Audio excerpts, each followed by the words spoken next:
ನಮಸ್ಕಾರ ವೀಕ್ಷಕರೇ.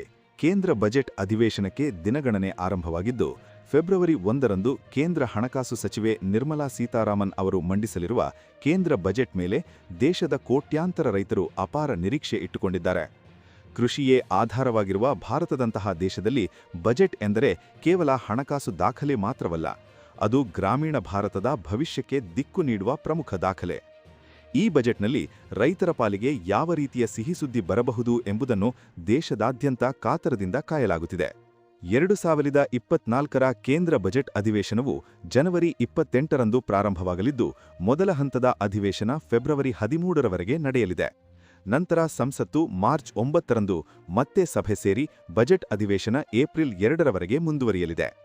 ಈ ಅವಧಿಯಲ್ಲಿ ದೇಶದ ಆರ್ಥಿಕ ಸ್ಥಿತಿ, ಕೃಷಿ, ಶಿಕ್ಷಣ, ಆರೋಗ್ಯ, ಉದ್ಯೋಗ, ಮೂಲಸೌಕರ್ಯ ಸೇರಿದಂತೆ ಅನೇಕ ಕ್ಷೇತ್ರಗಳಿಗೆ ಸಂಬಂಧಿಸಿದ ಮಹತ್ವದ ಚರ್ಚೆಗಳು ನಡೆಯಲಿವೆ.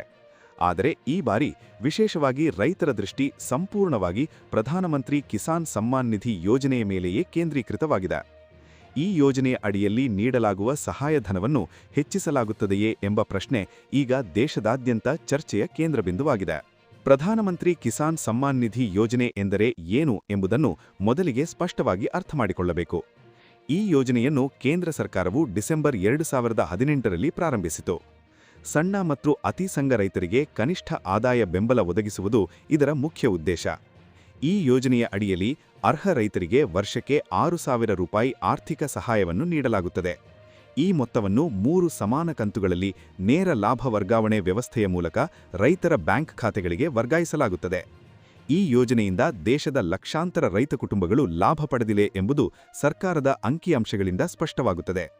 ಆದರೆ ಈಗ ಪರಿಸ್ಥಿತಿ ಬದಲಾಗಿದೆ. ಕಳೆದ ಕೆಲವು ವರ್ಷಗಳಲ್ಲಿ ಕೃಷಿ ಕ್ಷೇತ್ರದ ವೆಚ್ಚಗಳು ಭಾರೀಯಾಗಿ ಹೆಚ್ಚಾಗಿವೆ.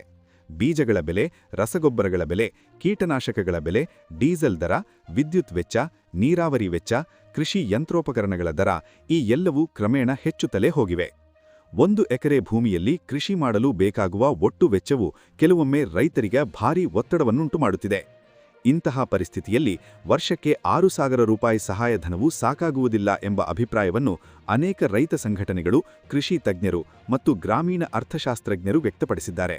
ಇದೇ ಕಾರಣದಿಂದಾಗಿ 2026ರ ಕೇಂದ್ರ ಬಜೆಟ್ನಲ್ಲಿ ಪ್ರಧಾನಮಂತ್ರಿ ಕಿಸಾನ್ ಸಮ್ಮಾನ್ ನಿಧಿ ಯೋಜನೆಯ ಸಹಾಯಧನವನ್ನು ವರ್ಷಕ್ಕೆ 12,000 ರೂಪಾಯಿಗಳಿಗೆ ಹೆಚ್ಚಿಸಬೇಕು ಎಂಬ ಬಲವಾದ ಬೇಡಿಕೆ ದೇಶದಾದ್ಯಂತ ಕೇಳಿಬರುತ್ತಿದೆ. ರೈತ ಸಂಘಟನೆಗಳು ಈ ಕುರಿತು ಸರ್ಕಾರದ ಗಮನ ಸೆಳೆಯಲು ಸಭೆಗಳು, ಮನವಿಗಳು ಮತ್ತು ಚರ್ಚೆಗಳನ್ನು ನಡೆಸುತ್ತಿವೆ. ಹಲವಾರು ರಾಜ್ಯಗಳಲ್ಲಿ ರೈತ ಮುಖಂಡರು ತಮ್ಮ ಪ್ರತಿನಿಧಿಗಳ ಮೂಲಕ ಕೇಂದ್ರ ಸರ್ಕಾರಕ್ಕೆ ಅಧಿಕೃತ ಮನವಿ ಸಲ್ಲಿಸಿರುವ ಉದಾಹರಣೆಗಳು ಇವೆ.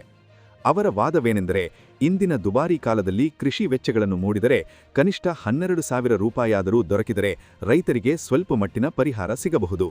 ಗ್ರಾಮೀಣ ಭಾರತದ ವಾಸ್ತವಿಕ ಸ್ಥಿತಿಯನ್ನು ಗಮನಿಸಿದರೆ ಈ ಬೇಡಿಕೆಯ ಹಿನ್ನೆಲೆ ಇನ್ನಷ್ಟು ಸ್ಪಷ್ಟವಾಗುತ್ತದೆ. ಅನೇಕ ಸಣ್ಣ ರೈತರು ಒಂದೇ ಬೆಳೆ ಮೇಲೆ ಅವಲಂಬಿತರಾಗಿದ್ದಾರೆ. ಮಳೆ ಸರಿಯಾಗಿ ಬರದಿದ್ದರೆ ಬೆಳೆ ಹಾನಿಯಾಗುತ್ತದೆ. ಮಾರುಕಟ್ಟೆಯಲ್ಲಿ ಬೆಲೆಯು ಕುಸಿದರೆ ರೈತರಿಗೆ ನಷ್ಟವಾಗುತ್ತದೆ. ಸಾಲದ ಬಡ್ಡಿ, ಕೃಷಿ ವೆಚ್ಚ, ಕುಟುಂಬದ ದಿನನಿತ್ಯದ ಖರ್ಚು, ಮಕ್ಕಳ ಶಿಕ್ಷಣ, ಆರೋಗ್ಯ ವೆಚ್ಚ ಈ ಎಲ್ಲವೂ ಸೇರಿ ರೈತ ಕುಟುಂಬಗಳ ಮೇಲೆ ಭಾರೀ ಒತ್ತಡವನ್ನುಂಟು ಮಾಡುತ್ತದೆ. ಇಂತಹ ಸಂದರ್ಭದಲ್ಲಿ ಸರ್ಕಾರದಿಂದ ದೊರೆಯುವ ಸಹಾಯಧನವು ರೈತರಿಗೆ ಕೇವಲ ಹಣಕಾಸಿನ ನೆರವಷ್ಟೇ ಅಲ್ಲ, ಮಾನಸಿಕ ಬೆಂಬಲವೂ ಆಗಿದೆ. ಪ್ರಧಾನಮಂತ್ರಿ ಕಿಸಾನ್ ಯೋಜನೆಯ ಮೊತ್ತವನ್ನು ಹೆಚ್ಚಿಸಿದರೆ ಏನು ಪ್ರಯೋಜನವಾಗಬಹುದು ಎಂಬುದನ್ನು ಗಮನಿಸಬೇಕು. ಮೊದಲನೆಯದಾಗಿ, ರೈತರಿಗೆ ಹೆಚ್ಚುವರಿ ಹಣ ದೊರೆತರೆ ಅವರು ಉತ್ತಮ ಗುಣಮಟ್ಟದ ಬೀಜಗಳನ್ನು ಖರೀದಿಸಲು ಸಾಧ್ಯವಾಗುತ್ತದೆ. ಎರಡನೆಯದಾಗಿ, ಅಗತ್ಯ ಪ್ರಮಾಣದಲ್ಲಿ ರಸಗೊಬ್ಬರ ಮತ್ತು ಕೀಟನಾಶಕಗಳನ್ನು ಬಳಸಲು ಸಾಧ್ಯವಾಗುತ್ತದೆ. ಮೂರನೆಯದಾಗಿ, ಕೃಷಿ ಯಂತ್ರೋಪಕರಣಗಳನ್ನು ಬಾಡಿಗೆಗೆ ಪಡೆಯಲು ಅಥವಾ ಖರೀದಿಸಲು ಸಹಾಯವಾಗುತ್ತದೆ. ನಾಲ್ಕನೆಯದಾಗಿ, ಸಾಲದ ಮೇಲಿನ ಅವಲಂಬನೆಯನ್ನು ಕೆಲವು ಮಟ್ಟಿಗೆ ಕಡಿಮೆ ಮಾಡಬಹುದು. ಐದನೆಯದಾಗಿ, ಗ್ರಾಮೀಣ ಅರ್ಥವ್ಯವಸ್ಥೆಯಲ್ಲಿಯೇ ಹಣದ ಹರಿವು ಹೆಚ್ಚಾಗುತ್ತದೆ. ಇದು ಒಟ್ಟಾರೆ ದೇಶದ ಆರ್ಥಿಕತೆಗೆ ಸಹಕಾರಿಯಾಗುತ್ತದೆ.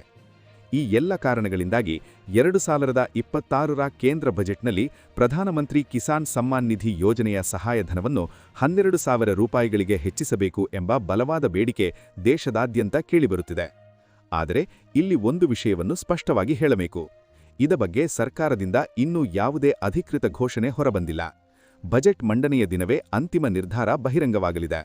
ಆದ್ದರಿಂದ ಈಗಾಗಲೇ ಸಾಮಾಜಿಕ ಜಾಲತಾಣಗಳಲ್ಲಿ ಹರಡುತ್ತಿರುವ ಅನೌಪಚಾರಿಕ ಸುದ್ದಿಗಳು, ವದಂತಿಗಳು ಮತ್ತು ಊಹಾಪೋಹಗಳನ್ನು ನಂಬದೆ ಅಧಿಕೃತ ಘೋಷಣೆಯನ್ನೇ ಕಾಯುವುದು ಅತ್ಯಂತ ಮುಖ್ಯ. ಕಳೆದ ಕೆಲವು ವರ್ಷಗಳ ಅನುಭವವನ್ನು ನೋಡಿದರೆ ಸರ್ಕಾರವು ರೈತರ ಹಿತಕ್ಕಾಗಿ ಹಲವಾರು ಮಹತ್ವದ ಯೋಜನೆಗಳನ್ನು ಜಾರಿಗೆ ತಂದಿದೆ.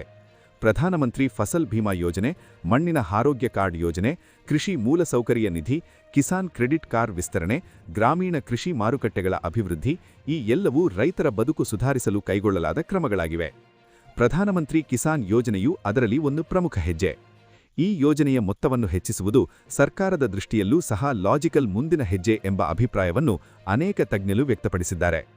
ರೈತ ಸಂಘಟನೆಗಳ ವಾದವನ್ನು ಇನ್ನಷ್ಟು ಆಳವಾಗಿ ನೋಡಿದರೆ ಅವರು ಕೇವಲ ಸಹಾಯಧನ ಹೆಚ್ಚಳವಷ್ಟೇ ಅಲ್ಲ, ಕೃಷಿ ಉತ್ಪನ್ನಗಳಿಗೆ ಕನಿಷ್ಠ ಬೆಂಬಲ ಬೆಲೆ ಖಾತ್ರಿ, ಬೆಳೆ ವಿಮಾ ಯೋಜನೆಯ ಸುಧಾರಣೆ, ನೀರಾವರಿ ಸೌಲಭ್ಯಗಳ ವಿಸ್ತರಣೆ, ಗ್ರಾಮೀಣ ಸಾಲ ವ್ಯವಸ್ಥೆಯ ಸುಧಾರಣೆ, ಕೃಷಿ ಮಾರುಕಟ್ಟೆಗಳಲ್ಲಿ ಮಧ್ಯವರ್ತಿಗಳ ಹಿಡಿತ ಕಡಿಮೆ ಮಾಡುವುದು ಈ ಎಲ್ಲವೂ ಅಗತ್ಯವೆಂದು ಒತ್ತಾಯಿಸುತ್ತಿದ್ದಾರೆ. ಆದರೆ ಪ್ರಸ್ತುತ ಚರ್ಚೆಯ ಕೇಂದ್ರಬಿಂದುವಾಗಿ ಪ್ರಧಾನಮಂತ್ರಿ ಕಿಸಾನ್ ಯೋಜನೆಯ ಮೊತ್ತವೇ ಪರಿಣಮಿಸಿದೆ. ಕರ್ನಾಟಕದ ಪರಿಸ್ಥಿತಿಯನ್ನು ನೋಡಿದರೂ ಸಹ ಈ ವಿಷಯದ ಮಹತ್ವ ಇನ್ನಷ್ಟು ಸ್ಪಷ್ಟವಾಗುತ್ತದೆ. ರಾಜ್ಯದ ಅನೇಕ ಜಿಲ್ಲೆಗಳು ಮಳೆಯ ಅವ್ಯವಸ್ಥೆ, ಬರ, ಅತಿವೃಷ್ಟಿ, ಬೆಳೆ ಹಾನಿ ಇಂತಹ ಸಮಸ್ಯೆಗಳನ್ನು ನಿರಂತರವಾಗಿ ಎದುರಿಸುತ್ತಿವೆ. ಸಣ್ಣ ರೈತರು ಹೆಚ್ಚು ಸಂಕಷ್ಟ ಅನುಭವಿಸುತ್ತಿದ್ದಾರೆ. ಗ್ರಾಮೀಣ ಭಾಗಗಳಲ್ಲಿ ಯುವಕರು ಕೃಷಿಯನ್ನು ಬಿಟ್ಟು ಬೇರೆ ಉದ್ಯೋಗಗಳತ್ತ ಮುಖ ಮಾಡುತ್ತಿರುವುದು ಒಂದು ದೊಡ್ಡ ಸಮಸ್ಯೆಯಾಗಿದೆ. ಈ ಸಂದರ್ಭದಲ್ಲಿ ಸರ್ಕಾರದಿಂದ ದೊರೆಯುವ ಸಹಾಯಧನವು ಕೃಷಿಯಲ್ಲಿ ಮುಂದುವರಿಯಲು ರೈತರಿಗೆ ಒಂದು ಮಟ್ಟಿನ ಪ್ರೇರಣೆ ಆಗಬಹುದು. ಈ ಬಜೆಟ್ನಲ್ಲಿ ಸಹಾಯಧನ ಹೆಚ್ಚಳವಾಗದಿದ್ದರೂ ಸಹ ರೈತರು ಸರ್ಕಾರದಿಂದ ಇನ್ನೂ ಹೆಚ್ಚಿನ ಬೆಂಬಲವನ್ನು ನಿರೀಕ್ಷಿಸುತ್ತಿದ್ದಾರೆ. ಉದಾಹರಣೆಗೆ, ಕೃಷಿ ಸಾಲಗಳ ಬಡ್ಡಿ ಕಡಿತ, ಕೃಷಿ ಯಂತ್ರೋಪಕರಣಗಳ ಮೇಲೆ ಹೆಚ್ಚಿನ ಸಬ್ಸಿಡಿ, ಗ್ರಾಮೀಣ ವಿದ್ಯುತ್ ಪೂರೈಕೆ ಸುಧಾರಣೆ, ಕೃಷಿ ಸಂಶೋಧನೆಗೆ ಹೆಚ್ಚಿನ ಹಣಕಾಸು ಇಂತಹ ಹಲವು ನಿರೀಕ್ಷೆಗಳು ರೈತರಲ್ಲಿವೆ. ಆದರೆ ಪ್ರಧಾನಮಂತ್ರಿ ಕಿಸಾನ್ ಯೋಜನೆಯ ಮೊತ್ತ ಹೆಚ್ಚಳವಾಗುವುದು ಸಂಕೇತಾತ್ಮಕವಾಗಿಯೂ ಮಹತ್ವದ್ದು. ಅದು ಸರ್ಕಾರ ರೈತರ ಸಂಕಷ್ಟವನ್ನು ಅರಿತುಕೊಂಡಿದೆ ಎಂಬ ಸಂದೇಶವನ್ನು ನೀಡುತ್ತದೆ. ಬಜೆಟ್ ದಿನದಂದು ದೇಶದಾದ್ಯಂತ ರೈತರು, ರೈತ ಸಂಘಟನೆಗಳು, ಕೃಷಿ ತಜ್ಞರು, ಗ್ರಾಮೀಣ ಜನತೆ ಎಲ್ಲರೂ ಕೇಂದ್ರ ಹಣಕಾಸು ಸಚಿವೆ ಮಂಡಿಸುವ ಭಾಷಣವನ್ನು ಕಾತರದಿಂದ ಕಾಯಲಿದ್ದಾರೆ. ಆ ಭಾಷಣದಲ್ಲಿ ಪ್ರಧಾನಮಂತ್ರಿ ಕಿಸಾನ್ ಯೋಜನೆಯ ಕುರಿತು ಏನು ಹೇಳಲಾಗುತ್ತದೆ, ಸಹಾಯಧನ ಹೆಚ್ಚಳದ ಕುರಿತು ಯಾವುದೇ ಘೋಷಣೆ ಬರುತ್ತದೆಯೇ ಎಂಬುದನ್ನು ದೇಶದಾದ್ಯಂತ ಲಕ್ಷಾಂತರ ಜನರು ಗಮನದಿಂದ ಕೇಳಲಿದ್ದಾರೆ. ಇದು ಕೇವಲ ಒಂದು ಯೋಜನೆಯ ವಿಷಯವಲ್ಲ, ಇದು ದೇಶದ ಅನ್ನದಾತರ ಭವಿಷ್ಯದ ಪ್ರಶ್ನೆಯಾಗಿದೆ. ನ್ಯೂಸ್ ಫಾರ್ ಕರ್ನಾಟಕ ಚಾನೆಲ್ ಆಗಿ ನಾವು ಈ ವಿಷಯವನ್ನು ಅತ್ಯಂತ ಜವಾಬ್ದಾರಿಯುತವಾಗಿ, ವಾಸ್ತವಾಧಾರಿತವಾಗಿ ಮತ್ತು ಜನಪರ ದೃಷ್ಟಿಕೋನದಿಂದ ನಿಮ್ಮ ಮುಂದೆ ಇಡುತ್ತಿದ್ದೇವೆ. ಬಜೆಟ್ ಘೋಷಣೆಯಾದ ಕೂಡಲೇ ಪ್ರಧಾನಮಂತ್ರಿ ಕಿಸಾನ್ ಯೋಜನೆಗೆ ಸಂಬಂಧಿಸಿದ ಅಂತಿಮ ನಿರ್ಧಾರ, ಸಹಾಯಧನ ಹೆಚ್ಚಳವಿದೆಯೇ ಇಲ್ಲವೇ, ಅದರ ಪ್ರಭಾವ ಏನು, ಅರ್ಹತೆ ಏನು, ಪಾವತಿ ಹೇಗೆ ನಡೆಯುತ್ತದೆ ಈ ಎಲ್ಲ ಮಾಹಿತಿಯನ್ನು ನಿಮಗೆ ಮೊದಲಿಗೆ ತಲುಪಿಸುವ ಪ್ರಯತ್ನ ಮಾಡುತ್ತೇವೆ. ಆದ್ದರಿಂದ ನಮ್ಮ ಚಾನೆಲ್ ಅನ್ನು ಅನುಸರಿಸಿರಿ. ಒಟ್ಟಿನಲ್ಲಿ ಹೇಳಬೇಕಾದರೆ 2026ರ ಕೇಂದ್ರ ಬಜೆಟ್ ಮೇಲೆ ರೈತರು ಅಪಾರ ನಿರೀಕ್ಷೆ ಇಟ್ಟುಕೊಂಡಿದ್ದಾರೆ. ವಿಶೇಷವಾಗಿ ಪ್ರಧಾನಮಂತ್ರಿ ಕಿಸಾನ್ ಸಮ್ಮಾನ್ ನಿಧಿ ಯೋಜನೆಯ ಸಹಾಯಧನವನ್ನು 12,000 ರೂಪಾಯಿಗಳಿಗೆ ಹೆಚ್ಚಿಸುವ ಕುರಿತು ಬಲವಾದ ನಿರೀಕ್ಷೆ ಇದೆ. ಆದರೆ ಅಧಿಕೃತ ಘೋಷಣೆ ಬರುವವರೆಗೆ ಯಾವುದೇ ನಿರ್ಣಯವನ್ನು ಖಚಿತವೆಂದು ಹೇಳಲು ಸಾಧ್ಯವಿಲ್ಲ. ರೈತರು, ಸಾರ್ವಜನಿಕರು ಎಲ್ಲರೂ ಬಜೆಟ್ ದಿನದ ಘೋಷಣೆಯನ್ನು ಕಾತರದಿಂದ ಕಾಯಲಿದ್ದಾರೆ. ಈ ನಿರೀಕ್ಷೆಗಳು ಈಡೇರುತ್ತವೆಯೋ ಇಲ್ಲವೇ ಎಂಬುದು ಫೆಬ್ರವರಿ 1ರಂದು ಸ್ಪಷ್ಟವಾಗಲಿದೆ.